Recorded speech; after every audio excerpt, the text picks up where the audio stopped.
Santo Tomás de Aquino é conhecido como o maior teólogo e filósofo da Igreja Católica, o autor da monumental Suma Teológica.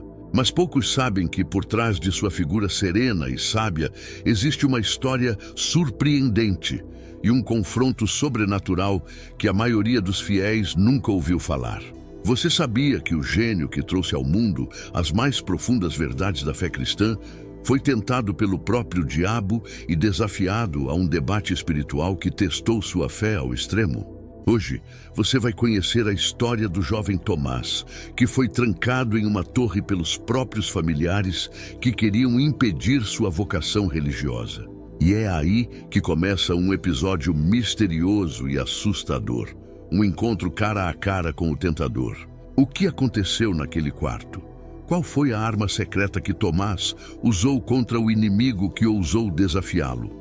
Fique até o final, porque vamos revelar um segredo chocante sobre sua última visão, algo que a Igreja raramente menciona, mas que transformou para sempre a vida deste santo e sua própria compreensão da verdade divina. Era o ano de 1225. No coração da Itália, entre colinas e vinhedos, erguia-se o imponente castelo de Roccasecca, residência da nobre família Aquino. De suas janelas, era possível avistar o horizonte vasto e fértil da região, onde o céu se fundia com a terra numa paisagem de serenidade e força. Mas naquele dia, a tranquilidade habitual do castelo foi interrompida. Teodora, esposa do conde Landulfo, estava em trabalho de parto. A tensão se espalhava pelos corredores de pedra fria. Os criados andavam apressados, enquanto o conde, um homem de pouca fala e muitos pensamentos, permanecia de pé, observando da janela com as mãos atrás das costas, como se esperasse um desfecho que ele não podia controlar. Naquele momento, não importava o poder da sua família, nem as conquistas militares e políticas que o nome Aquino carregava. Tudo o que lhe restava era a prece silenciosa, a espera angustiante pelo choro do bebê que estava por vir. Teodora, mulher forte e de fé, enfrentava o parto com coragem. Em seus lábios, as orações sussurradas com fervor, pedindo a intercessão de Nossa Senhora para que trouxesse ao mundo a criança que ela acreditava estar destinada a algo grandioso. Desde o início da gravidez, Teodora sentia que aquele filho carregava um propósito diferente. Havia algo de misterioso, quase sagrado, em cada movimento dentro de seu ventre. E enquanto as dores aumentavam, ela se entregava completamente à vontade de Deus, ciente de que, como mãe, seria o instrumento para algo muito maior do que ela própria poderia imaginar.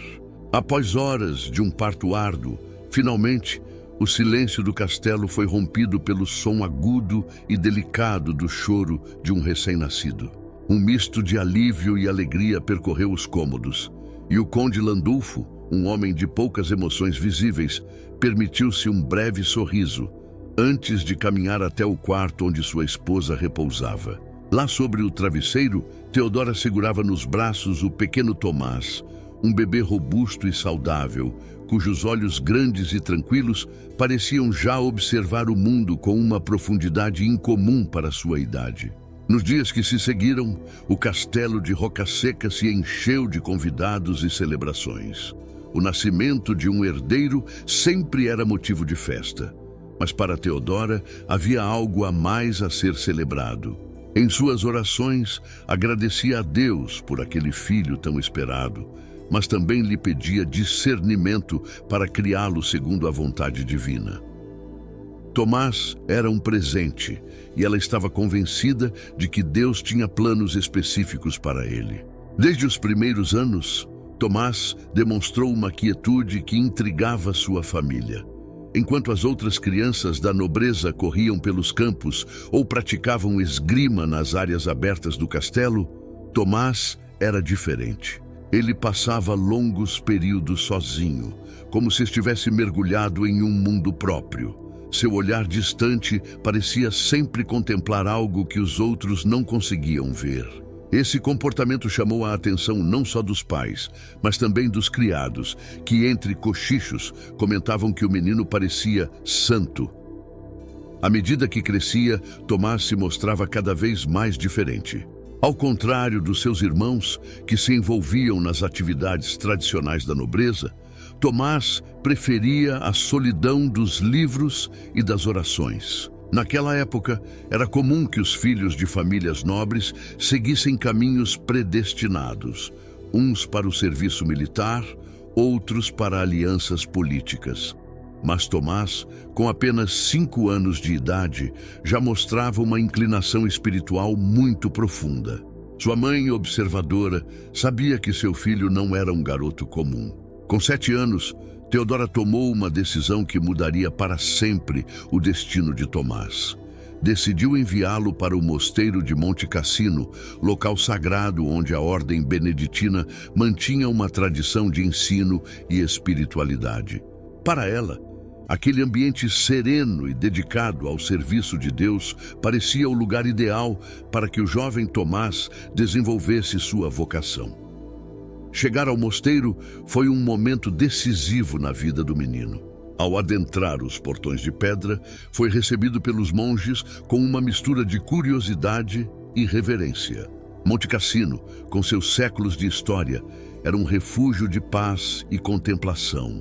Um espaço onde a vida monástica se desenrolava num ritmo diferente do mundo exterior. Os cânticos em latim ecoavam pelos corredores, e o aroma do incenso misturava-se ao silêncio solene que permeava cada canto do lugar. Era como se o tempo ali tivesse outro significado, dedicado inteiramente à oração, ao estudo e ao trabalho. Tomás, ainda criança, foi absorvendo cada aspecto daquela nova realidade. Nos primeiros meses, os monges beneditinos ficaram impressionados com sua capacidade de atenção e aprendizado. O menino, que outrora era visto como tímido e introvertido, agora florescia entre os livros e as reflexões teológicas que faziam parte da vida diária do mosteiro. Ele era especialmente atraído pelos escritos dos padres da igreja e pelos salmos, recitados nas missas diárias. Sua memória, já prodigiosa, começava a se destacar. Os monges viam nele um brilho especial, algo que o separava das outras crianças que passavam pelo mosteiro para receber educação. Entretanto, não foi apenas a mente de Tomás que se desenvolveu naquele ambiente. Sua alma também se abriu de maneira profunda para as verdades da fé.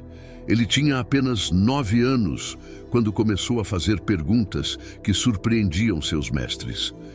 Não eram questionamentos simples ou próprios de uma criança.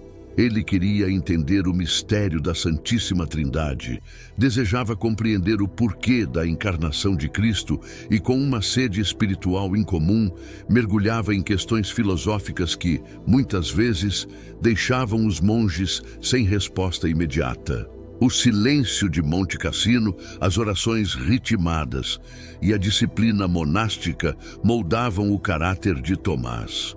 Embora ainda jovem, já começava a desenvolver o que mais tarde seria uma de suas marcas distintivas: a capacidade de unir a razão e a fé.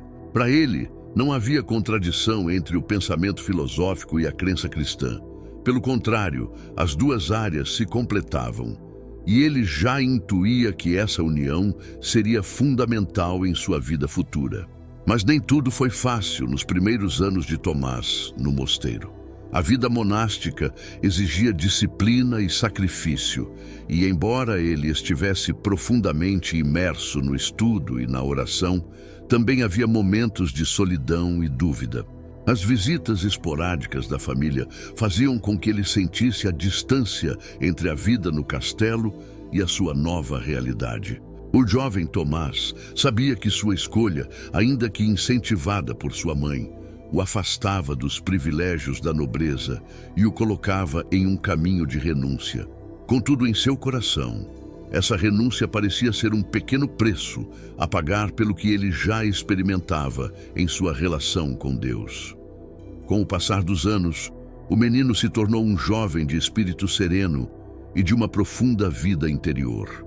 Ele não apenas assimilava os ensinamentos dos monges, mas os internalizava, refletindo profundamente sobre o significado de cada palavra, cada rito. Havia nele um senso de urgência em descobrir as verdades que regiam o mundo, mas ao mesmo tempo uma paciência incomum para quem tinha tão pouca idade. Ele sabia que a jornada que se abria diante dele era longa e que, mais do que respostas imediatas, era necessário caminhar com fé e humildade. A história de Santo Tomás de Aquino começa então em meio ao silêncio e à contemplação de Monte Cassino. Ele era um jovem diferente, marcado desde cedo por uma busca incessante por Deus, que o levaria a ser uma das maiores mentes da Igreja. Mas naquele momento, ele era apenas Tomás, um menino de coração puro e alma inquieta, moldado pela fé e pela sabedoria que começava a desabrochar em seu espírito. No ano de 1243, Tomás de Aquino tinha 18 anos e o mundo ao seu redor fervilhava com novas ideias e mudanças, tanto no campo da política quanto da espiritualidade. O jovem, então, deixava o mosteiro de Monte Cassino e entrava na Universidade de Nápoles. A cidade, repleta de vida e movimento, contrastava fortemente com a serenidade monástica a qual ele havia se acostumado. Em Nápoles, Tomás entrou em contato com as grandes questões filosóficas que estavam em voga na época, especialmente o pensamento de Aristóteles, que começava a ressurgir no Ocidente após séculos de esquecimento. O ambiente universitário era uma mistura caótica de vozes e doutrinas. Por um lado, havia os que defendiam o estudo da filosofia pagã, alegando que o conhecimento humano deveria se expandir além dos limites da teologia. Por outro, estavam aqueles que temiam que essa nova onda de pensamentos enfraquecesse a fé cristã. No meio dessa agitação intelectual, Tomás destacava-se pela sua serenidade, característica que lhe seria constante ao longo de sua vida. Ao invés de se deixar levar pelas disputas ou pelos modismos acadêmicos, ele preferia observar com calma, absorver as ideias com discernimento e, silenciosamente, aproximar-se das respostas que buscava. Foi nesse período que Tomás entrou em contato com os dominicanos, uma ordem mendicante que ganhava força na Europa. O carisma da ordem fundada por São Domingos era claro: pregar e ensinar a verdade, viver em simplicidade e dedicar-se ao estudo. Tomás, cujo coração já pulsava com o desejo de servir a Deus com toda a sua mente e alma, viu nos dominicanos o caminho que tanto procurava. A vida austera e intelectual da ordem, focada em levar a palavra de Deus às pessoas comuns, tocou profundamente seu espírito. Decidir ingressar na ordem dos pregadores foi um momento crucial na vida de Tomás, mas também uma decisão que traria uma enorme resistência. Sua família, nobre e influente, tinha outros planos para ele. Esperavam que Tomás seguisse o caminho tradicional dos filhos de condes, quem sabe uma carreira militar ou política que aumentasse ainda mais o prestígio dos Aquino. A ideia de que seu filho pudesse se unir a uma ordem mendicante, vivendo sem riqueza ou privilégios, era, para sua mãe Teodora, impensável. Ela, que tanto apoiara o filho nos primeiros passos de sua vocação religiosa, agora se encontrava em conflito. Embora sua fé fosse inabalável, o choque de ver seu filho, um nobre de nascença, trocando o luxo pela pobreza voluntária foi forte demais para aceitar. Movida pelo medo e pela pressão social, decidiu agir com dureza. E assim, na calada da noite, ordenou que seus irmãos sequestrassem Tomás e o levassem de volta ao castelo de Rocaseca. A força que antes servira para protegê-lo, agora era usada para impedi-lo de seguir o chamado de Deus. Para Tomás, aquele momento foi um dos mais dolorosos de sua vida. Ser prisioneiro no próprio lar, um local onde crescera em segurança e que associava à infância, era uma espécie de provação espiritual. Os dias se arrastavam e os meses no castelo se tornaram uma longa espera por liberdade. Mas essa prisão não era apenas física. Tomás lutava contra a frustração interna, sabendo que estava destinado a servir a igreja e ainda assim impossibilitado de seguir adiante. O ambiente no castelo, que antes lhe parecia familiar, agora se transformava em um espaço de provação. Embora Teodora esperasse que o tempo o fizesse desistir, ela não conhecia a profundidade da fé do filho. Os criados o viam andando silenciosamente pelos corredores, com um livro debaixo do braço, imerso em oração e reflexão, enquanto todos ao seu redor pensavam que ele estava sendo quebrado pela reclusão. Na verdade, sua alma crescia. Tomás aproveitava cada instante na clausura para mergulhar nas Escrituras, estudando com mais afinco e orando com mais fervor. Ele sabia que seu caminho estava nas mãos de Deus e, por mais difícil que fosse o momento, confiava que essa aprovação teria um fim. Mesmo naquela condição, Tomás nunca demonstrou revolta ou amargura. Sua paciência, fruto de uma fé inabalável, foi sua maior arma. Os irmãos, que haviam esperado ver algum sinal de desistência, começaram a perceber que nada, nem mesmo o confinamento, abalaria a decisão de Tomás. Em certo ponto, sua família, já sem saber o que fazer, tentou seduzi-lo com prazeres mundanos, acreditando que, ao quebrar sua moral, poderiam reconduzi-lo ao caminho que planejavam. Mandaram até uma mulher para tentar corrompê-lo, na esperança de que ele se desviasse do chamado à vida religiosa. Mas Tomás, num gesto radical, expulsou a tentação de seu quarto e, em seguida, ajoelhou-se diante de um crucifixo, implorando pela graça de Deus para se manter firme. Naquela noite, algo extraordinário aconteceu. Segundo a tradição, 2 anjos apareceram para Tomás, enquanto ele orava fervorosamente.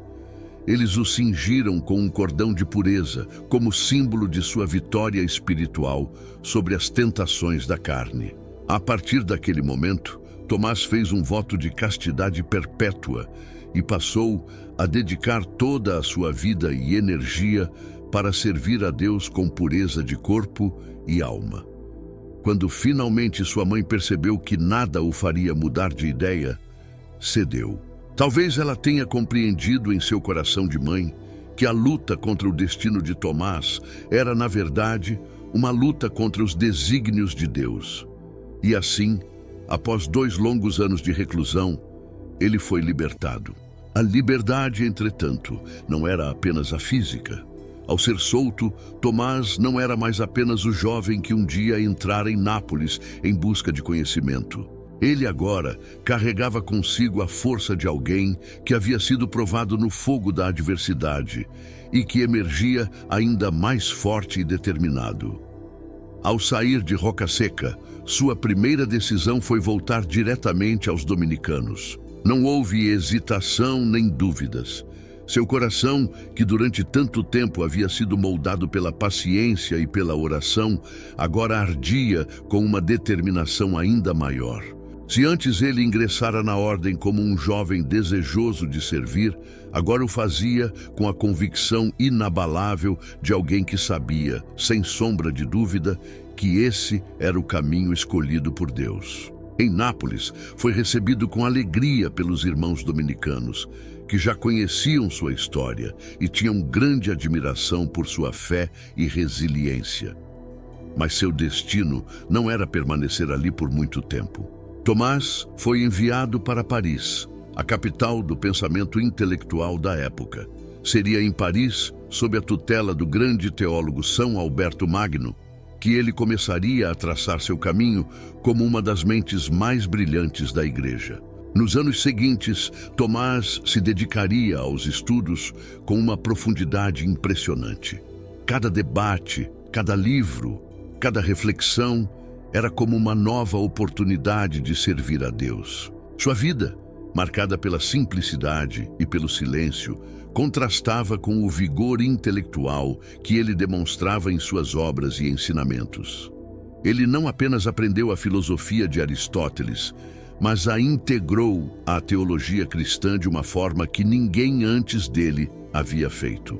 Com sua serenidade característica e fé inabalável, Tomás de Aquino começava a escrever sua história na igreja, uma história que, até hoje, ecoa nos corações dos fiéis. Tomás, o jovem que enfrentou o cárcere de sua própria casa por amor a Deus, agora estava livre. Mas essa liberdade não era apenas física. Ele estava livre para viver plenamente o chamado que Deus havia colocado em seu coração desde o nascimento. Ser um servidor fiel, um defensor da verdade e, acima de tudo, um amante de Deus em cada pensamento, palavra e ação. Era o ano de 1245 e Tomás de Aquino, recém-libertado da prisão familiar e determinado a seguir sua vocação dominicana, chegava a Paris. A cidade, então considerada o coração intelectual da Europa, pulsava com debates teológicos, filosóficos e culturais. Para Tomás, essa nova etapa seria decisiva em sua jornada, tanto no crescimento espiritual quanto intelectual. Em Paris, ele encontrou um ambiente fervoroso, onde o conhecimento era disputado como uma arma, mas também uma oportunidade de aprofundamento da fé. A Universidade de Paris, onde Tomás ingressaria para estudar teologia, era um dos maiores centros de saber do mundo cristão. O jovem dominicano foi colocado sob a tutela de um dos maiores eruditos de sua época, São Alberto Magno. Alberto era um homem de imenso conhecimento e sabedoria, com um profundo amor pelas ciências naturais e pela filosofia, especialmente pelos escritos de Aristóteles, que começavam a ser redescobertos e estudados com mais vigor. Ao contrário de outros pensadores da época, que viam com desconfiança a influência da filosofia pagã, Alberto acreditava que a razão era um dom de Deus e que, por meio dela, seria possível conhecer melhor o Criador. Ele logo reconheceu no jovem Tomás não apenas um estudante promissor, mas uma mente capaz de realizar algo extraordinário. Nos primeiros meses de convivência com São Alberto, Tomás destacou-se por sua capacidade de aprender com rapidez e, mais ainda, por sua humildade. Embora fosse evidente que seu intelecto estava acima da média, ele nunca fazia questão de se sobressair nas discussões. Era chamado de boi mudo pelos colegas, que interpretavam seu silêncio e sua introspecção como sinais de lentidão. Mas Alberto, com sua visão afiada, sabia que havia uma força latente em Tomás, algo que emergiria no tempo certo. O que chamam de boi mudo um dia vai rugir tão alto que sua voz será ouvida no mundo inteiro, teria dito Alberto, prevendo o futuro brilhante de seu discípulo.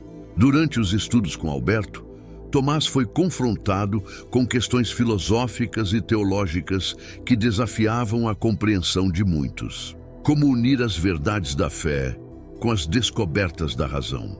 Como conciliar as doutrinas cristãs com os escritos de filósofos como Aristóteles, que, embora pagão, oferecia uma visão do mundo baseada na lógica e na observação da realidade? Enquanto muitos dos estudiosos da época viam uma oposição entre fé e razão, Tomás começava a enxergar uma via de conciliação, acreditando que ambas vinham de Deus e que, portanto, não poderiam se contradizer.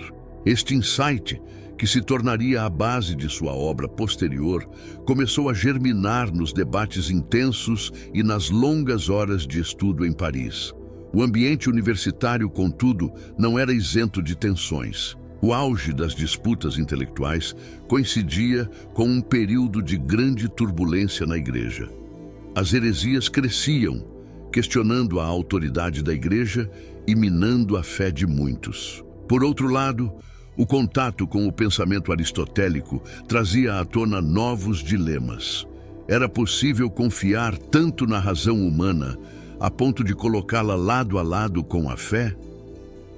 Alguns estudiosos da época, conhecidos como averroístas, defendiam que a verdade filosófica e a verdade teológica eram separadas e, por vezes, contraditórias. Para ele, o conhecimento não era um fim em si mesmo, mas um meio de aproximar-se de Deus e de levar outras almas à verdade.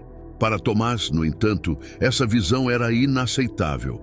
Se a razão e a fé eram dons de Deus, elas deveriam, em última instância, convergir. Enquanto trabalhava incansavelmente para aprofundar seus estudos, Tomás continuava a manter uma vida de oração rigorosa. Seus momentos de oração eram íntimos e profundos, frequentemente passando longos períodos diante do sacrário, em adoração silenciosa. Nesses momentos, ele encontrava a paz e o discernimento necessários para enfrentar as complexidades teológicas e filosóficas que o rodeavam. A convivência entre a vida de estudo e a vida de oração era para Tomás não apenas natural, mas essencial. Foi durante esse período em Paris que Tomás começou a escrever seus primeiros trabalhos teológicos. Ainda jovem, ele já apresentava uma clareza de pensamento e uma profundidade espiritual que surpreendiam seus professores. Mas, como sempre, Tomás não se vangloriava de suas realizações.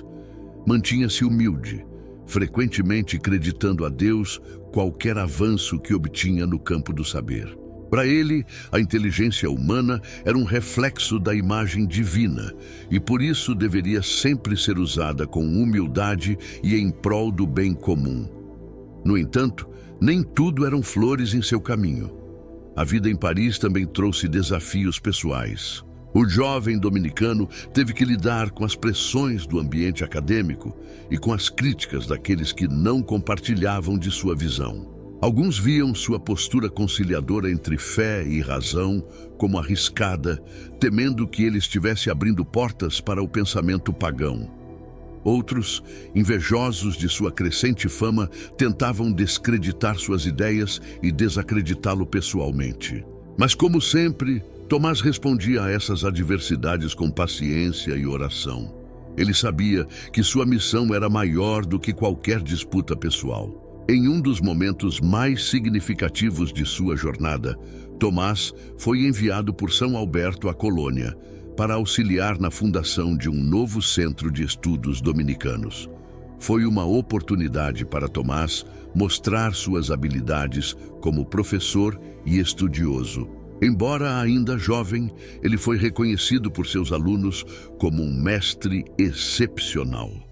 Suas aulas eram repletas de profundidade teológica e filosófica, mas sempre conduzidas com simplicidade e clareza. Tomás tinha a habilidade de traduzir conceitos complexos em lições acessíveis, sem jamais perder a profundidade do conteúdo. Seus alunos não viam nele apenas um professor, mas um homem de profunda santidade. De volta a Paris, alguns anos depois, Tomás passou a ocupar a cadeira de mestre em teologia na universidade. Esse cargo, um dos mais prestigiados da época, era uma honra para qualquer estudioso e para Tomás representava o reconhecimento de sua dedicação e brilhantismo. Foi nesse período que ele iniciou um trabalho que o tornaria famoso: seus comentários sobre as obras de Aristóteles. Ao contrário de muitos de seus contemporâneos, que viam a filosofia grega com desconfiança, Tomás estava convencido de que os escritos do filósofo poderiam ser usados como uma ferramenta para a compreensão das verdades divinas. Seus comentários e análises sobre Aristóteles não apenas mostraram a profundidade de seu conhecimento, mas também a ousadia de seu pensamento. Para Tomás, a razão não era inimiga da fé, mas sua aliada. Ele acreditava que se Aristóteles, por meio da razão, havia chegado a tantas verdades sobre o mundo natural, então essa mesma razão, guiada pela fé, poderia levar o homem ainda mais longe, rumo à compreensão de Deus. Essa visão integradora, embora revolucionária, começou a ser reconhecida por outros estudiosos que passaram a ver em Tomás um líder intelectual e espiritual. No entanto, essa mesma ousadia intelectual que o tornava brilhante também lhe trouxe adversários. A tensão entre os averroístas, que defendiam a separação entre a fé e a razão, e os teólogos tradicionais, que temiam a introdução de elementos filosóficos pagãos na teologia, crescia a cada dia. Tomás se encontrava no centro desse debate, sendo criticado por ambos os lados. Mas, como sempre, ele enfrentava as críticas com serenidade e confiança em Deus. Para ele, o importante não era vencer debates, mas buscar e transmitir a verdade. Em 1256, aos 31 anos, Tomás foi nomeado mestre da Universidade de Paris, um dos cargos mais respeitados no mundo acadêmico e religioso. Essa nomeação representava não apenas o reconhecimento de sua erudição, mas também a confiança que a Igreja depositava nele para guiar os futuros líderes do cristianismo. Agora, Tomás estava no ápice de sua carreira intelectual, mas sua trajetória espiritual ainda estava longe de chegar ao fim. No ano de 1256, Tomás de Aquino, agora um dos mestres mais respeitados da Universidade de Paris, começava a alcançar o auge de sua carreira intelectual e espiritual. Ele havia conquistado um espaço importante em meio a um cenário turbulento, onde os debates filosóficos e teológicos se entrelaçavam e muitas vezes se tornavam arenas de ferozes disputas. Mesmo assim, Tomás continuava fiel ao seu chamado dominicano. Buscar a verdade, mas fazê-lo com humildade, servindo a Deus com cada descoberta e reflexão. Esse novo capítulo da vida de Tomás começava em meio a um período de profundas transformações na Igreja e no pensamento ocidental. A Europa estava no início de uma mudança de paradigma. As ideias aristotélicas, transmitidas através do contato com o mundo islâmico e judaico, se expandiam rapidamente nas universidades europeias. Embora muitos vissem essa nova onda filosófica com desconfiança, Tomás acreditava que era possível integrar o pensamento de Aristóteles à teologia cristã, desde que feito com o devido cuidado e respeito pela fé. Tomás, no entanto, não era imune às críticas. Suas ideias, especialmente sua tentativa de unir a fé e a razão de forma harmoniosa, eram frequentemente alvo de resistência. Havia os que o acusavam de arriscar a pureza da doutrina cristã ao tentar conciliar a filosofia pagã com os mistérios da fé. Outros, mais extremistas, viam suas obras como uma ameaça ao próprio cerne da teologia. Contudo, o caráter de Tomás permaneceu inabalável. Ele não buscava reconhecimento, muito menos a vitória em disputas acadêmicas. Para ele, o estudo da filosofia e da teologia era uma forma de contemplação, uma maneira de elevar a alma ao Criador. Seu propósito nunca foi político ou de autopromoção, mas sim um desejo genuíno de ajudar a Igreja a compreender melhor o mistério de Deus. Foi nesse espírito que Tomás começou a escrever uma de suas maiores obras, a Summa contra Gentiles. Essa obra, destinada principalmente aos missionários que trabalhavam na conversão de muçulmanos e judeus, era uma tentativa de explicar e defender a fé cristã usando argumentos racionais, algo inédito na teologia da época. Tomás entendia que, para dialogar com outras religiões e filosofias, era necessário apresentar a fé cristã de maneira lógica e coerente, sem abandonar o núcleo da revelação divina. A obra, embora de caráter apologético, era também uma reflexão profunda sobre a própria natureza de Deus, do homem e do mundo.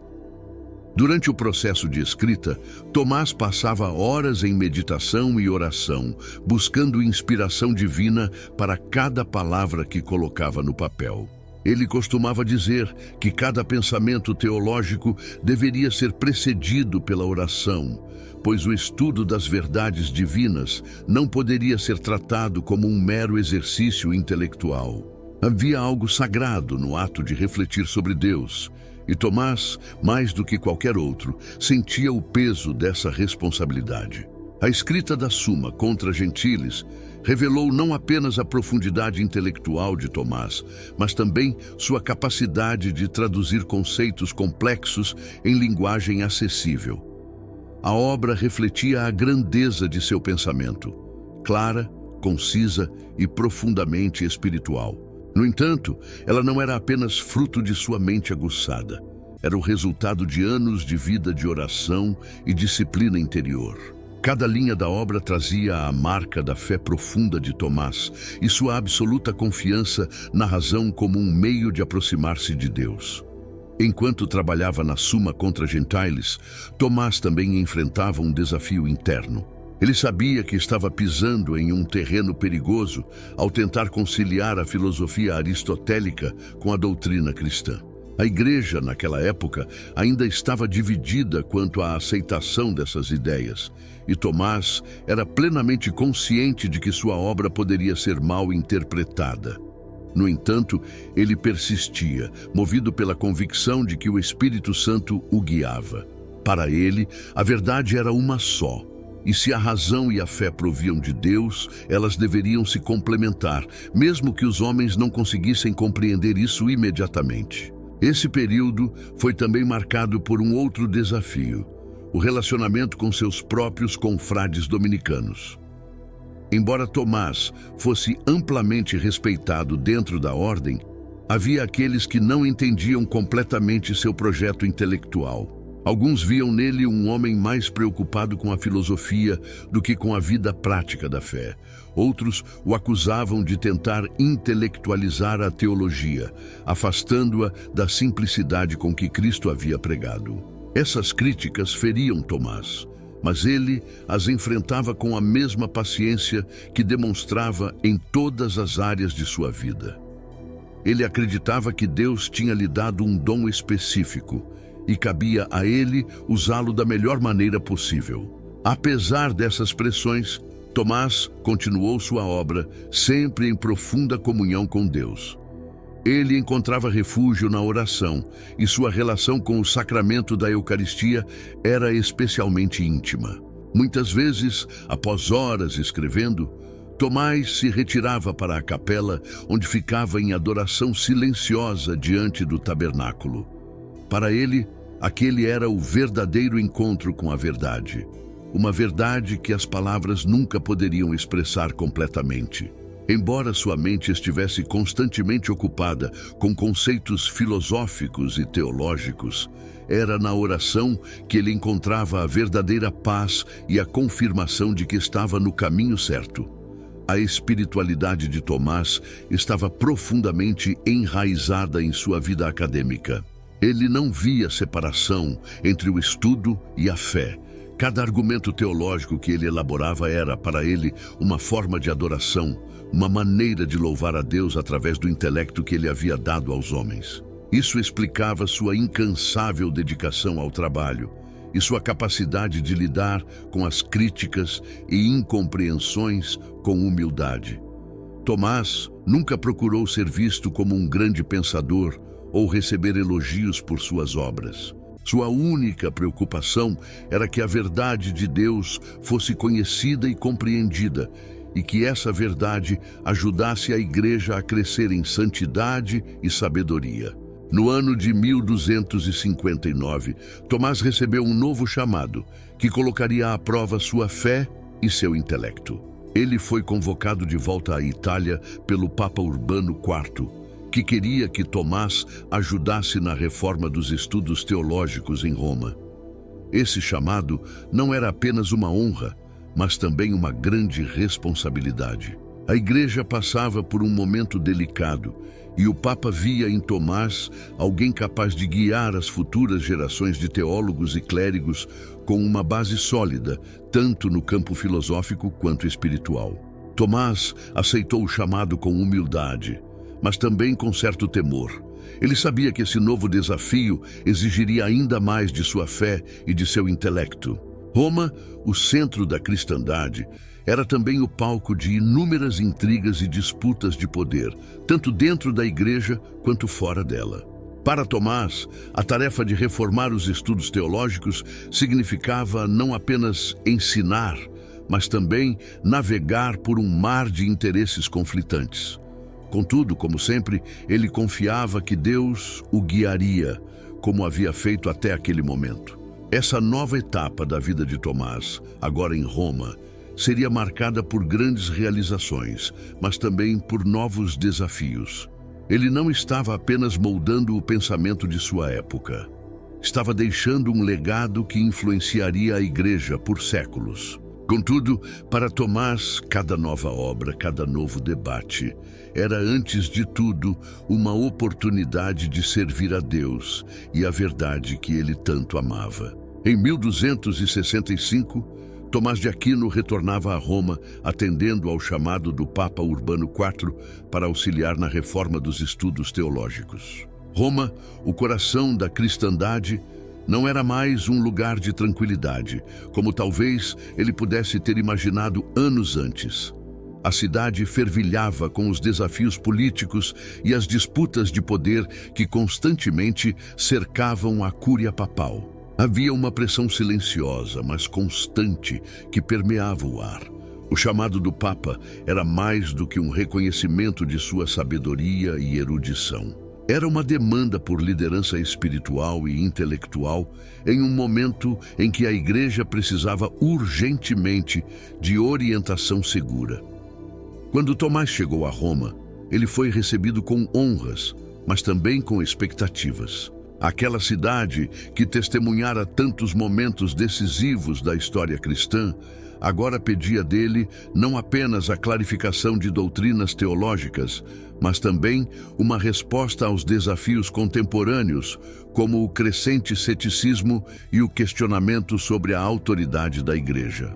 O mundo intelectual estava dividido, e Tomás, com sua capacidade de unir a fé e a razão, era visto por muitos como a chave para encontrar o equilíbrio necessário. Apesar de toda a pompa que o cercava, Tomás manteve-se fiel à sua simplicidade característica.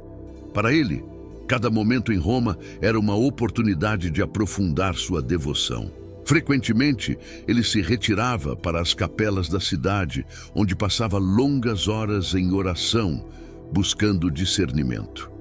A grandiosidade da cidade eterna, com suas basílicas imponentes e palácios majestosos, não o distraía. Em vez disso, servia como um lembrete de que, apesar da glória humana, o foco de sua vida continuava sendo a verdade de Deus. Foi durante essa fase em Roma que Tomás começou a se debruçar sobre a obra que se tornaria o ápice de sua vida intelectual, a Suma Teológica. Ele já havia escrito muito até então, mas a Suma seria sua tentativa mais ambiciosa de sintetizar todo o conhecimento humano e divino em um único tratado. Seu objetivo era oferecer uma visão completa da teologia cristã, desde as questões mais básicas, como a existência de Deus, até os mistérios mais profundos, como a encarnação de Cristo e a ressurreição dos mortos. Para Tomás, escrever a Suma não era apenas um exercício acadêmico. Cada página que ele redigia era fruto de sua meditação profunda e de sua vivência espiritual. As noites em claro que passava sobre os pergaminhos, iluminado por uma vela bruxuleante, eram testemunhas de seu compromisso com a verdade. Muitas vezes, ele interrompia o trabalho para orar, buscando em Deus as respostas que sua mente, por mais brilhante que fosse, não conseguia alcançar sozinha. Tomás, contudo, não era um homem isolado em suas reflexões. Ele acreditava que o conhecimento era enriquecido pela troca de ideias, e suas aulas, embora desafiadoras para muitos, eram sempre momentos de aprendizado mútuo. Entre seus alunos, havia um respeito profundo por sua humildade e paciência. Ao contrário, ele mantinha diálogos constantes com seus alunos e confrades. As questões que surgiam em suas discussões teológicas eram levadas diretamente para suas anotações. Mesmo os que discordavam dele não podiam deixar de reconhecer sua santidade e o fervor com que se dedicava ao estudo das coisas divinas. No entanto, nem todos viam Tomás com bons olhos. Havia na igreja aqueles que consideravam seus escritos perigosos, especialmente sua insistência em usar a filosofia aristotélica como base para a teologia. Esses críticos temiam que a razão, quando colocada ao lado da fé, pudesse ofuscar os mistérios divinos. Em uma época em que heresias ameaçavam constantemente a unidade da igreja, muitos estavam relutantes em aceitar qualquer ideia que pudesse, de algum modo, parecer uma abertura ao pensamento pagão. Tomás, sempre com seu espírito sereno, entendia as preocupações desses opositores, mas nunca se deixou abalar. Para ele, a razão era um dom de Deus, e seu uso correto não diminuía a fé, mas a engrandecia. Foi também nesse período que Tomás vivenciou um dos momentos mais místicos de sua vida. Certa noite, enquanto rezava diante do crucifixo em sua cela, ele teve uma visão de Cristo. A tradição nos conta que, durante essa visão, Jesus falou com ele, dizendo: "Escreveste bem de mim, Tomás. O que desejas como recompensa?" Para qualquer outro homem, talvez essa fosse a oportunidade de pedir glória, reconhecimento ou mesmo sabedoria ainda maior. Mas a resposta de Tomás foi simples, porém profunda. "Nada além de ti, Senhor." Essas palavras, tão despojadas e sinceras, revelavam o coração de um homem que, apesar de todo o conhecimento acumulado, entendia que o verdadeiro objetivo da vida era estar em comunhão com Deus. Após essa visão, algo mudou em Tomás. Embora continuasse a escrever e a ensinar, ele começou a demonstrar uma certa relutância em relação ao próprio trabalho. Em uma das conversas com seus confrades, ele teria dito que, comparado ao que havia visto na visão, tudo o que ele havia escrito até aquele momento parecia palha. Essa declaração chocou muitos ao seu redor. Como poderia Tomás, um dos maiores teólogos da história, desmerecer suas próprias obras? Mas aqueles que conheciam seu espírito sabiam que ele não estava desvalorizando o estudo teológico. Pelo contrário, Tomás havia experimentado algo tão sublime que nenhuma palavra humana poderia descrever. A verdade absoluta de Deus, que ele havia tentado alcançar por meio da razão e da fé, lhe fora revelada de uma maneira que transcendia o intelecto. Ainda assim, ele continuou seu trabalho. A Suma Teológica, embora inacabada, já era vista como uma obra monumental, e Tomás sabia que havia sido chamado a deixar esse legado para a igreja. Mesmo que, em seu coração, ele sentisse que o mistério de Deus era infinitamente maior do que qualquer sistema filosófico poderia descrever, ele também acreditava que o estudo e a reflexão sobre essas questões eram caminhos válidos para aproximar-se do Criador. No final de 1272, sua saúde começou a declinar. Tomás, que sempre fora de constituição robusta, começou a sentir os efeitos do cansaço acumulado pelos anos de estudo intenso e oração fervorosa. Seus confrades notaram a mudança em sua disposição, mas Tomás, sempre fiel ao seu voto de obediência, continuou trabalhando enquanto suas forças permitiram. Ele estava consciente de que sua vida terrena chegava ao fim, mas isso não lhe causava temor. Para ele, a morte era apenas o último passo rumo à comunhão plena com Deus. Em janeiro de 1274, Tomás foi convocado pelo Papa Gregório X para participar do Concílio de Lyon, um importante encontro que buscava a reunificação das igrejas do Oriente e do Ocidente.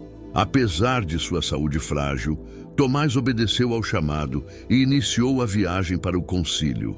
Contudo, no caminho, ele adoeceu gravemente e foi levado para o mosteiro de Fossa Nova, onde seria acolhido pelos monges cistercienses. Nos dias que se seguiram, Tomás, já debilitado, manteve-se em oração constante. Mesmo em seus últimos momentos, ele não se afastou da fé que o havia sustentado durante toda a vida. Pouco antes de sua morte, ele pediu para receber a Eucaristia, que ele chamava de preço de minha redenção. Suas palavras finais foram um eco de toda a sua vida de devoção. Eu te recebo, Senhor, a quem estudei, a quem ensinei e a quem trabalhei para defender. Tomás de Aquino partiu deste mundo em 7 de março de 1274, deixando para trás um legado de sabedoria, humildade e devoção. Ele nunca buscou glória para si mesmo, mas entregou sua vida ao serviço de Deus, acreditando que o conhecimento era um caminho de santidade. O homem que havia sido chamado de boi mudo havia, de fato, rugido com uma voz que ecoaria por séculos. Em meados de 1272, Tomás de Aquino já era amplamente reconhecido como um dos maiores teólogos de seu tempo. Mas o fardo de sua saúde declinante começava a pesar. Ele, que dedicara anos incansáveis ao estudo, à escrita e ao ensino, agora sentia os sinais de cansaço físico, embora sua mente permanecesse tão afiada quanto antes. Durante esses últimos anos de sua vida, sua espiritualidade e seu senso de propósito só se intensificaram, impulsionados pela convicção de que sua missão ainda não havia chegado ao fim. Foi nesse período que, mesmo já sobrecarregado por diversas responsabilidades, Tomás recebeu uma nova incumbência da qual não poderia fugir. Em 1273, o Papa Gregório X, consciente das profundas divisões entre as igrejas do Oriente e do Ocidente, convocou um concílio em Lyon, na França, com a esperança de promover a reunificação das duas tradições cristãs. Como parte do esforço, o Papa pediu que Tomás participasse do evento, não apenas como teólogo, mas também como uma figura de referência que poderia, com sua autoridade e sabedoria, ajudar a curar a ferida da divisão. Para Tomás, a notícia chegou com uma mistura de obediência e sacrifício. Sua saúde estava se deteriorando e ele sabia que uma longa viagem poderia agravar ainda mais sua condição. Mas o chamado da igreja, especialmente em um momento de tamanha importância, não podia ser ignorado. Obedecer ao Papa era, para ele, não apenas uma questão de lealdade institucional, mas um reflexo de sua profunda devoção a Cristo e à missão que acreditava ter recebido. Com o coração pesado, ele decidiu preparar-se para a jornada, embora tivesse plena consciência dos riscos que isso representava. Antes de partir, Tomás passou alguns dias em silêncio, imerso em oração. Para ele, a oração era sempre o início de qualquer grande empreendimento, e esse não seria diferente. Durante essas longas horas diante do sacrário, ele buscava forças para enfrentar o que sabia ser seu último grande desafio. Tomás era consciente de que sua vida terrena se aproximava do fim, e havia uma certa serenidade em sua aceitação. Não havia sinais de medo ou arrependimento. Ele havia vivido uma vida dedicada à verdade. E agora, enquanto seu corpo enfraquecia, sua alma se fortalecia na confiança de que estava seguindo o caminho que Deus havia traçado para ele. Com essa disposição, Tomás partiu em janeiro de 1274 rumo a Lyon. A viagem foi longa e exaustiva. Atravessar os campos e montanhas da Itália e da França não era tarefa fácil para um homem saudável, muito menos para alguém em sua condição debilitada. Mesmo assim, Tomás enfrentou cada dia da jornada com a mesma paciência e fé que sempre havia demonstrado em sua vida. Seu compromisso com a igreja e com o bem maior da cristandade era maior do que qualquer consideração sobre sua própria saúde. A caravana que o acompanhava notava com apreensão crescente o estado físico de Tomás. Seus passos estavam mais lentos e a cada dia ele parecia mais exaurido. Mesmo nas pousadas onde paravam para descansar, Tomás, embora claramente debilitado, mantinha-se em oração e em reflexão constante. Não era incomum que ele fosse visto, nas primeiras horas da manhã, ainda ajoelhado diante de uma pequena cruz ou no canto de uma capela improvisada. A dor física não o afastava de seu objetivo maior. Para ele, a proximidade com Deus era a única fonte de força real. Porém, no início de março, sua saúde finalmente cedeu. Em algum ponto da viagem, perto de Roma, Tomás caiu gravemente doente e foi necessário buscar refúgio no mosteiro cisterciense de Fossa Nova, onde os monges, conhecidos por sua hospitalidade, ofereceram acolhimento ao teólogo enfraquecido. Ali, Tomás encontrou o que seria seu último lugar de repouso. Ele foi recebido com grande reverência pelos monges que reconheciam a magnitude de sua presença. Embora fisicamente fragilizado, Tomás era ainda uma figura imponente e sua reputação o precedia onde quer que fosse. Nos dias que se seguiram, Tomás sabia que sua morte se aproximava. Ele não tentou adiar o inevitável, nem expressou qualquer angústia em relação ao fim iminente de sua vida. Ao contrário, ele parecia estar em paz, como alguém que, após longa jornada, finalmente encontra descanso. Mesmo em sua fragilidade, sua mente continuava a funcionar com a clareza que sempre o caracterizara, e ele usou seus últimos momentos para continuar o trabalho que tanto amava: meditar sobre as verdades divinas. Entre os monges de Fossa Nova, Tomás encontrou almas igualmente devotas que o assistiram com cuidado e reverência. Eles sabiam que estavam testemunhando os últimos dias de um dos maiores teólogos que o mundo já havia conhecido. E Tomás, sempre humilde, aceitou com gratidão a ajuda que lhe era oferecida. Ele, que por tanto tempo servira a outros com seus ensinamentos e escritos, agora permitia que o cuidado dos outros fosse parte de sua própria jornada de fé.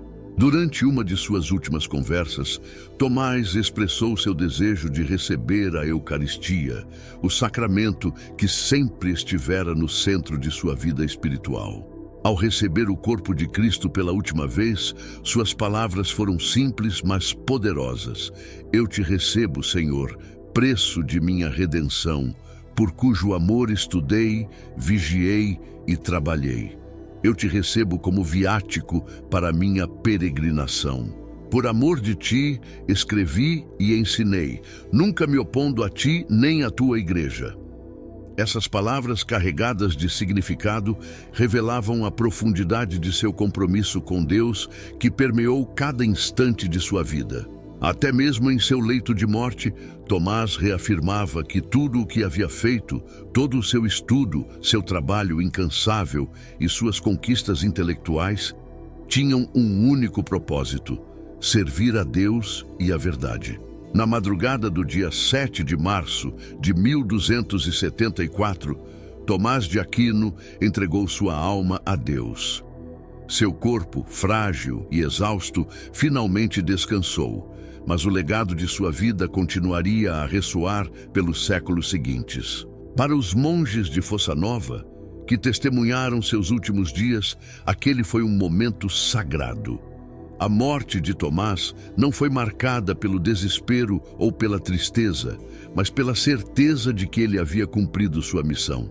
E ao passar deste mundo, Tomás deixou não apenas suas obras imortais, mas o exemplo de uma vida vivida com simplicidade, humildade e devoção inabalável. A notícia de sua morte logo se espalhou por toda a cristandade, causando profunda comoção. O homem que havia dedicado sua vida à busca da verdade divina e que tantas vezes havia sido incompreendido por alguns de seus contemporâneos, agora era venerado como um santo por muitos que reconheciam a santidade de sua vida. Ele, que nunca buscara glória pessoal, agora era honrado como um dos maiores pensadores e santos da Igreja. A partir daquele momento, o legado de Tomás de Aquino começaria a moldar não apenas o pensamento teológico, mas também a espiritualidade cristã por gerações. Seu exemplo, marcado por uma fé profunda e uma razão iluminada, continua a inspirar todos aqueles que buscam a verdade com o coração humilde e aberto para Deus. Em vida, Tomás de Aquino foi um homem de profunda introspecção e disciplina.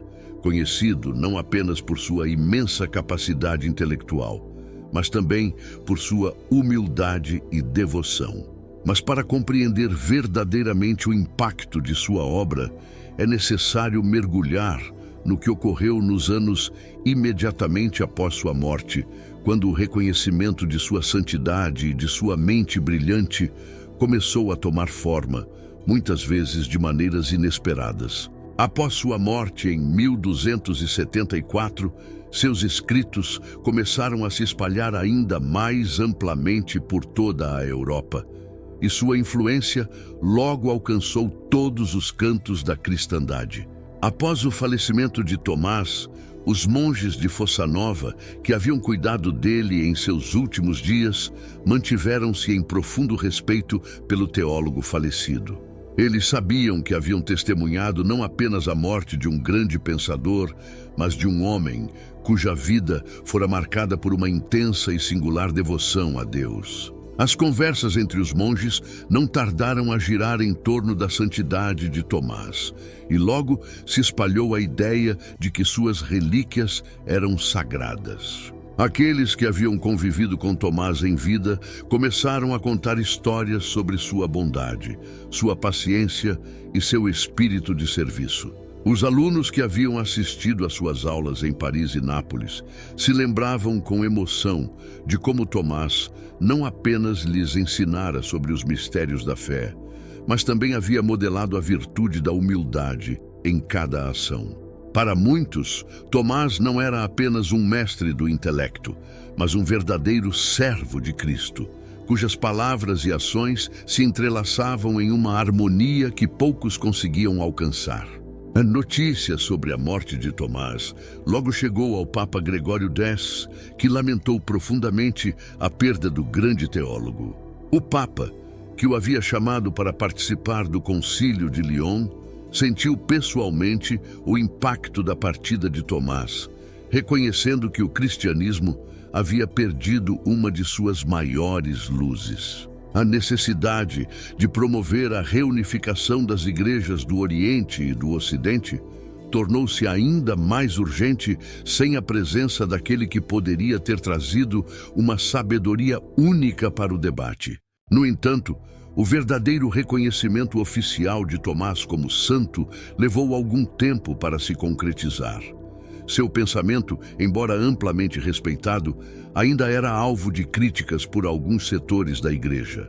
As tensões entre os que defendiam uma teologia mais mística e aqueles que se inclinavam à racionalidade filosófica persistiam, e Tomás, com sua proposta de conciliar fé e razão, parecia estar no centro desse conflito. Não obstante, os milagres atribuídos à intercessão de Tomás começaram a se multiplicar.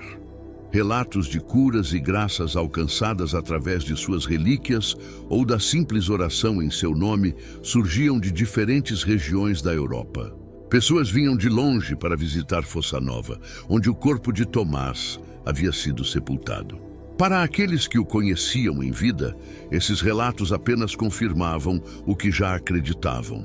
Tomás havia sido um santo em vida e agora estava diante de Deus, intercedendo por aqueles que buscavam sua ajuda. Em meio a essa crescente veneração popular, os dominicanos, a ordem à qual Tomás pertencia, começaram a promover seu legado com mais vigor. Eles sabiam que Tomás não havia sido apenas um irmão de grande sabedoria, mas um exemplo vivo do que significa ser um servo fiel a Deus. Os dominicanos defendiam que sua vida, assim como suas obras, precisava ser reconhecida pela Igreja como um modelo de santidade.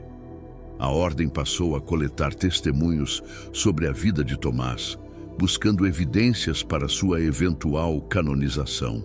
Ao mesmo tempo, seus escritos começaram a ser examinados com mais cuidado por outros teólogos. A Suma Teológica, embora incompleta, foi logo reconhecida como uma das mais brilhantes sínteses da doutrina cristã. O objetivo de Tomás, ao elaborar uma obra que explicasse os mistérios da fé de forma clara e racional, começou a ser melhor compreendido. Longe de tentar diminuir o papel da fé, Tomás havia mostrado que a razão humana, quando iluminada pela fé, poderia levar o homem a uma compreensão ainda mais profunda de Deus. Não demorou para que as universidades de Paris, Nápoles e outras cidades europeias adotassem os escritos de Tomás como textos fundamentais para o estudo da teologia. Professores e alunos passaram a estudar sua obra com reverência, reconhecendo nela uma sabedoria que transcendia os debates filosóficos de sua época. Tomás havia se tornado não apenas um teólogo, mas um pilar do ensino cristão, e sua influência começou a moldar o pensamento da Igreja de uma maneira que poucos haviam conseguido antes dele. Apesar de todo o respeito crescente por sua obra, havia também resistência. Alguns teólogos mais conservadores temiam que a ênfase de Tomás na razão pudesse obscurecer os mistérios divinos. Era um medo compreensível em uma época em que heresias e movimentos filosóficos rivais questionavam a autoridade da Igreja. No entanto, mesmo aqueles que inicialmente se opunham às suas ideias acabaram, aos poucos, reconhecendo que a obra de Tomás não enfraquecia a fé, mas a fortalecia. A partir do entendimento de que Tomás não pretendia substituir a fé pela razão, mas usá-la como um complemento necessário, suas obras foram gradualmente aceitas por todos os setores da Igreja. Em 1323, quase 50 anos após sua morte, Tomás de Aquino foi oficialmente canonizado pelo Papa João XXII. A canonização foi o reconhecimento formal da Igreja de que Tomás, em vida, havia sido um homem de virtude extraordinária, cuja dedicação à verdade e à fé cristã o havia elevado à santidade. O processo de canonização foi acompanhado de inúmeros testemunhos de milagres, mas o verdadeiro legado de Tomás estava em suas obras, que continuavam a iluminar a mente de estudiosos e devotos. Tomás foi proclamado doutor da Igreja em 1571, durante o pontificado do Papa Pio V. A Igreja, reconhecendo que suas obras formavam um dos pilares mais sólidos da teologia católica, conferiu-lhe o título de Doctor Angelicus, ou Doutor Angélico, um reconhecimento não apenas de sua grandeza intelectual, mas de sua vida dedicada inteiramente ao serviço de Deus. Através dos séculos, o pensamento de Tomás se manteve como uma referência incontestável no mundo católico.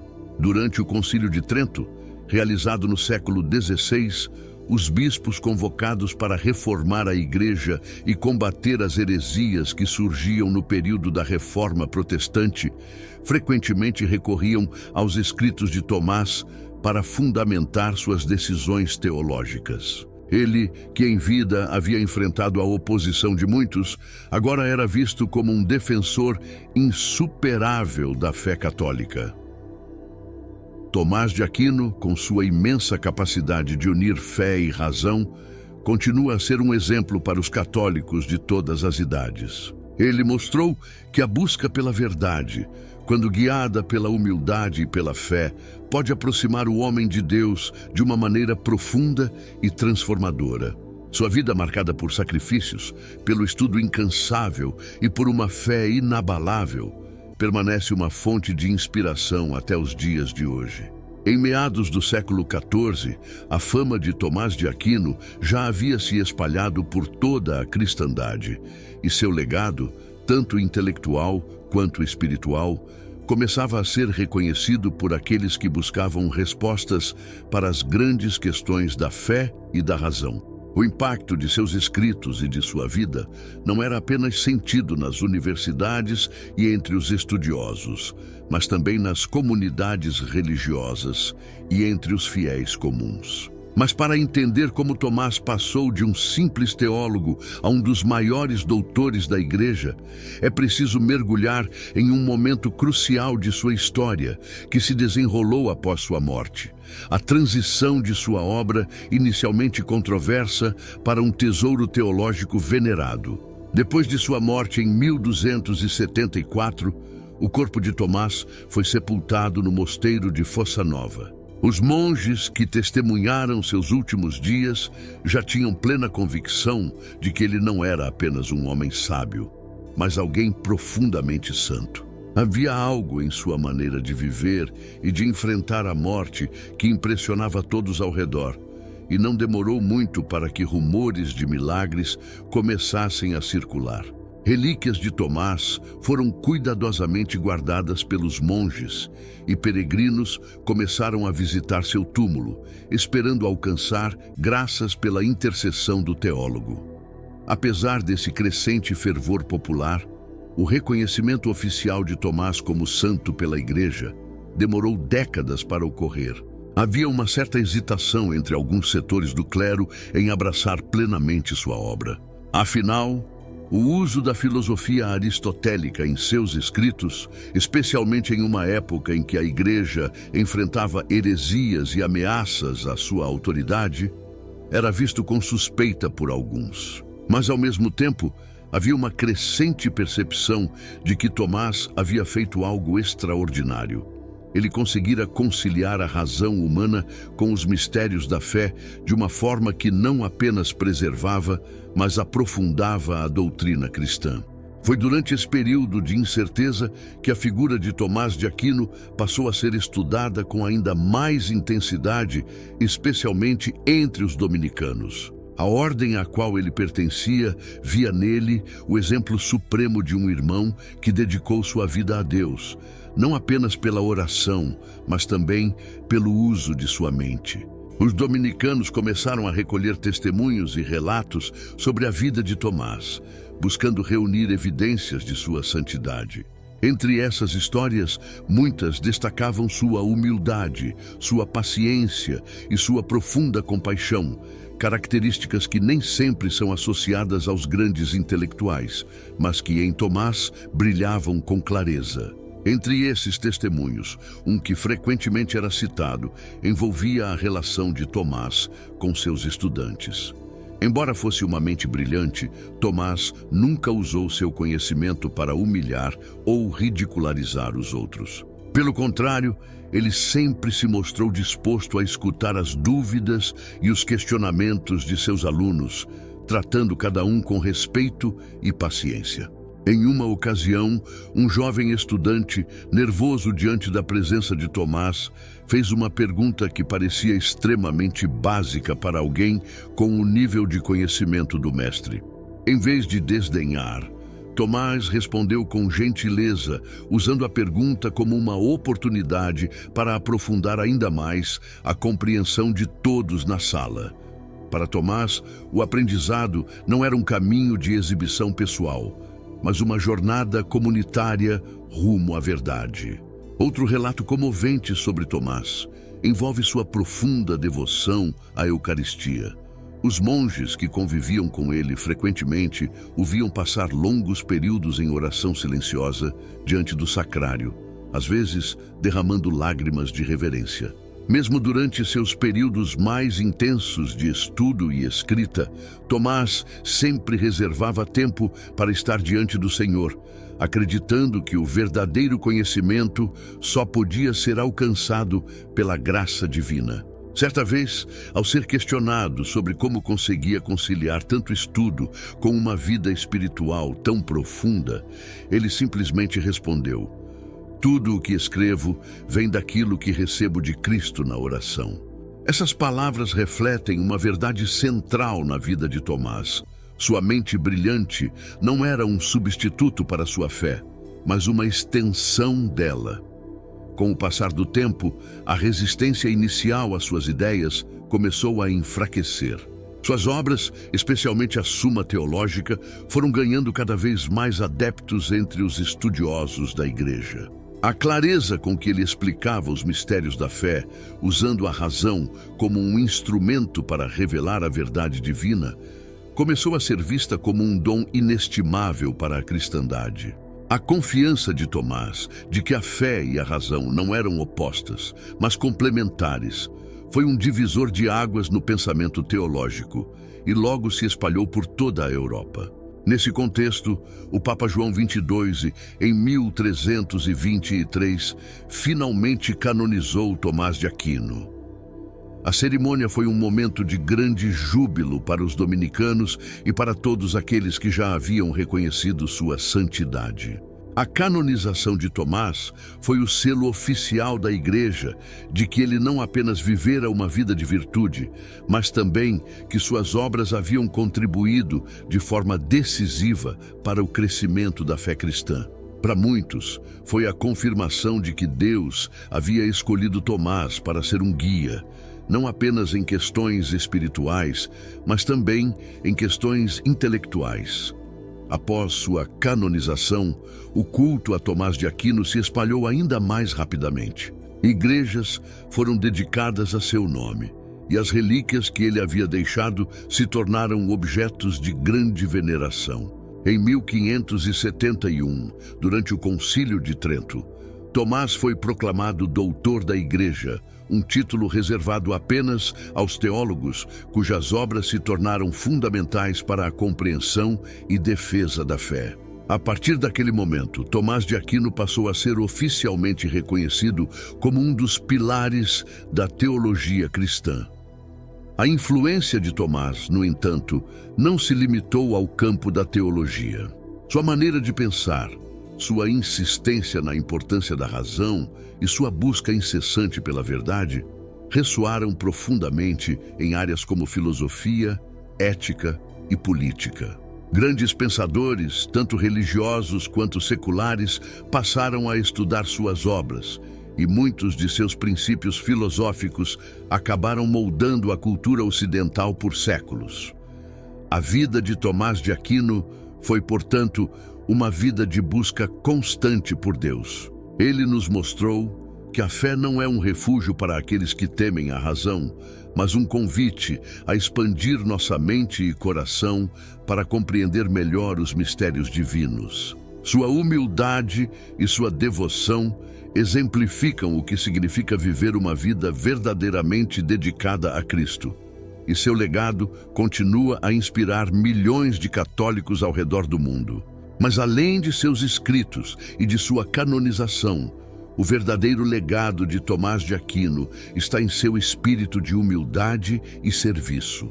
Ele nos lembra que o verdadeiro conhecimento não é aquele que nos enche de orgulho, mas aquele que nos leva a servir melhor a Deus e aos outros. E no fim das contas, é esse exemplo de fé, amor e devoção que continua a tocar o coração dos fiéis até hoje. Na nona parte da jornada de Tomás de Aquino, encontramos um período em que sua obra já era amplamente conhecida, mas seu reconhecimento definitivo ainda estava sendo moldado. Estamos no século XIV e o impacto das ideias de Tomás começava a transcender o ambiente acadêmico para alcançar as profundezas da fé popular e a estrutura organizacional da Igreja.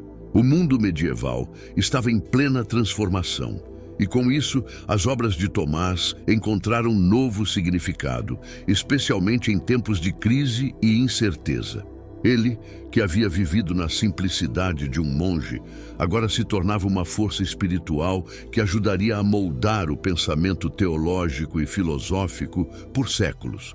É importante lembrar que, após sua morte, em 1274, Tomás foi sepultado no mosteiro de Fossanova, na Itália, onde passara seus últimos dias. Desde o momento de sua morte, a veneração espontânea dos monges e daqueles que o conheciam em vida começou a crescer. Mas, ao contrário de muitos outros santos, Tomás de Aquino não foi rapidamente canonizado. O reconhecimento formal de sua santidade enfrentou obstáculos, em parte devido à natureza de seu trabalho intelectual, que muitos consideravam demasiado racional para o gosto dos místicos da época. No entanto, a força de sua obra não poderia ser ignorada. A Summa Theologica, sua obra monumental, embora incompleta, já havia começado a se espalhar entre as universidades e mosteiros da Europa. O texto tornou-se rapidamente uma referência para aqueles que buscavam não apenas o entendimento da doutrina cristã, mas também respostas para as perguntas mais profundas da vida humana. Como conciliar fé e razão?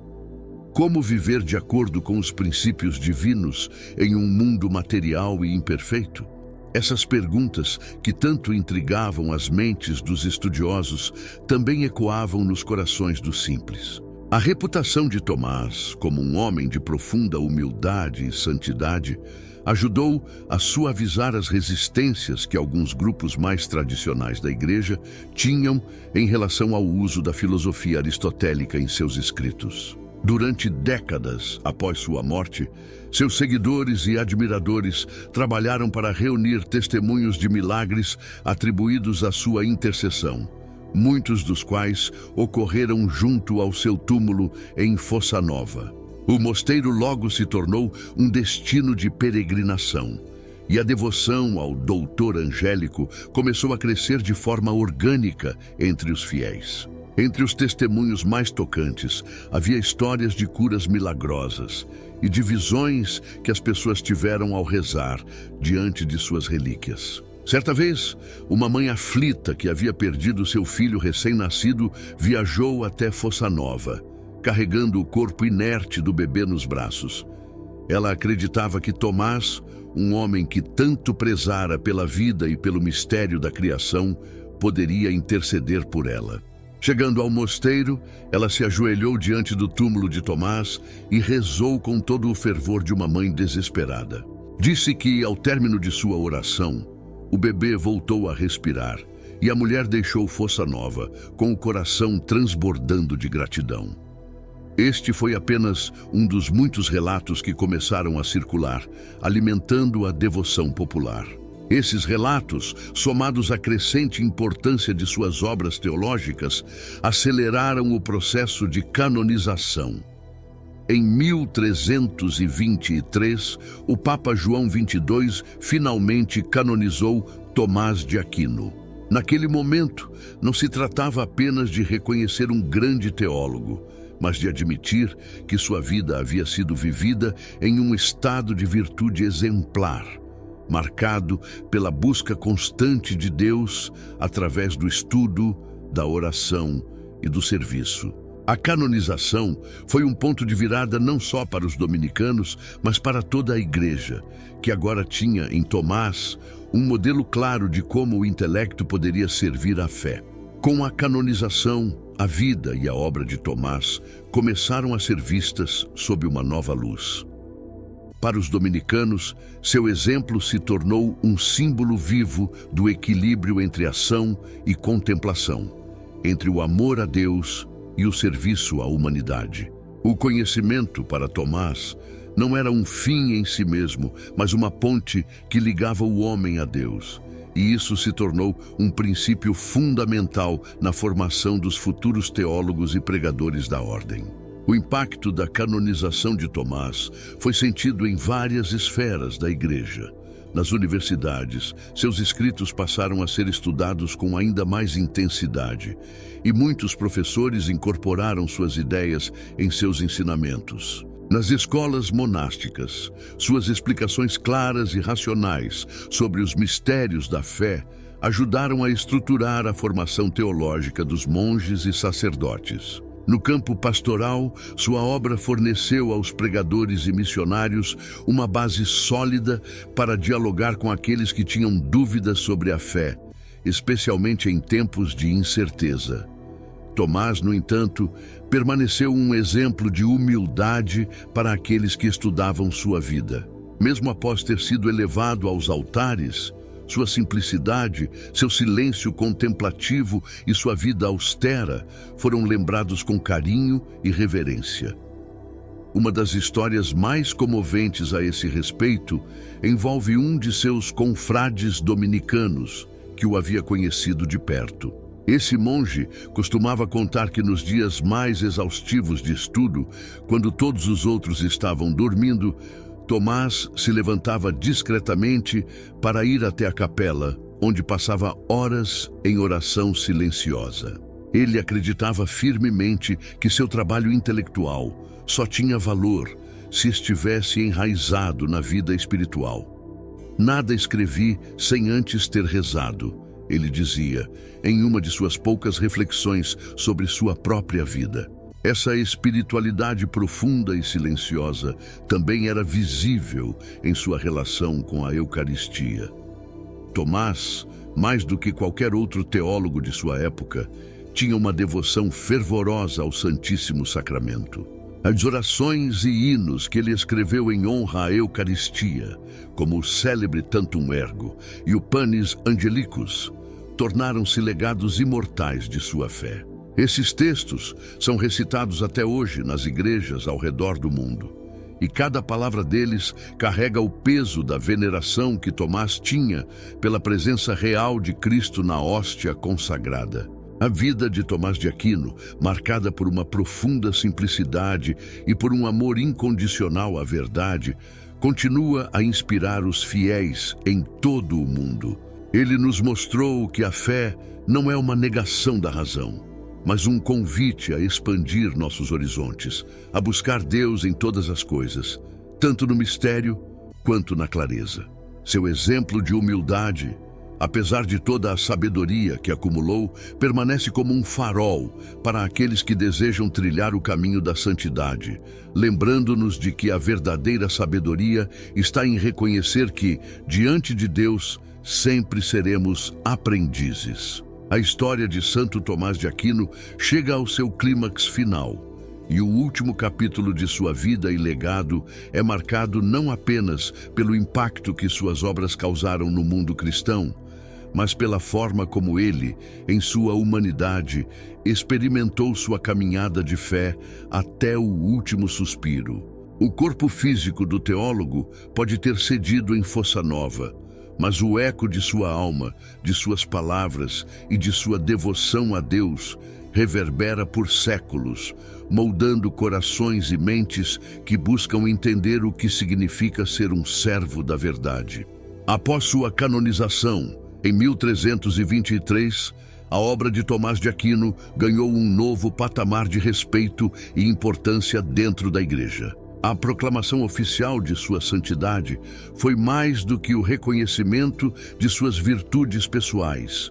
Foi uma afirmação de que o conhecimento e a fé, quando unidos, são caminhos profundos e eficazes para se aproximar de Deus. Era o que Tomás buscara em toda a sua vida. Mostrar ao mundo que a razão não diminui o mistério divino, mas é uma ferramenta dada por Deus para que possamos entendê-lo melhor. Foi nesse contexto que o Concílio de Trento, realizado no século XVI, lançou nova luz sobre o legado de Tomás. O concílio foi convocado em um momento crítico para a Igreja, com as reformas protestantes desafiando a autoridade papal e muitas doutrinas tradicionais. A Igreja Católica precisava de clareza doutrinária, de fundamentos sólidos para reafirmar sua fé diante dos ataques e questionamentos que surgiam. E foi em Tomás de Aquino que a Igreja encontrou uma base teológica robusta, capaz de responder a essas crises. Os padres conciliares se voltaram para a Suma Teológica como um farol de clareza em meio à tempestade. Suas explicações sobre a Eucaristia, a graça, o pecado e a salvação forneciam as respostas que a Igreja tanto necessitava.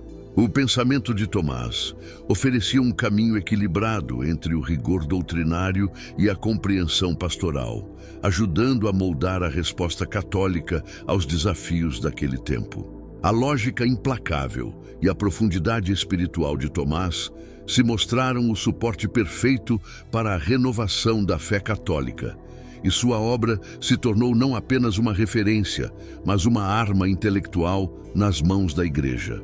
Esse reconhecimento fez de Tomás uma figura central nos seminários e universidades católicas, e seu pensamento começou a ser ensinado a gerações de sacerdotes e estudiosos. Contudo, o impacto de Tomás de Aquino ia além das paredes da Igreja. Ele havia aberto uma nova forma de dialogar com o mundo, oferecendo uma via pela qual a razão e a fé podiam caminhar lado a lado. Filósofos, teólogos e mesmo juristas encontraram em Tomás um homem capaz de penetrar nos mistérios mais profundos da existência com uma clareza que poucos conseguiram.